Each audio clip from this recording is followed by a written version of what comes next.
রামিসা আমার মেয়ে, আমি কিভাবে নিতাম বিষয়টা? আমি কি সুস্থ থাকতে পারতাম? আইনে থাকতে পারতাম? পারতাম না। আমি এটার দৃষ্টান্তমূলক শাস্তি কামনা করি। উদাহরণস্বরূপ এই রামিসার বিচারটা যাতে পুরো জাতি আমরা সতর্ক হয়ে যাই যে নো, এরকম অন্যায় করা যাবে না। ফাঁসি ফাঁসি ফাঁসি, এটা কোনো বিকল্প নেই। আমি মনে হয় বলে ফেলছি, তারপরও যেহেতু এই ব্যাপারটা এত সেন্সিটিভ, আমি বেশি না যাই। আমি খালি চিন্তা করি রামিসা আমার মেয়ে, রামিসা আমার মেয়ে, আমি কিভাবে নিতাম বিষয়টা?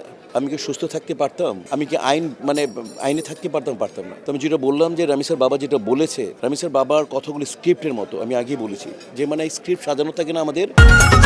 ঈদ লাগছে মনে, খুশির জোয়ার সবখানে। আর ঈদ লাগছে মনে, বিকাশ পেমেন্ট সবখানে।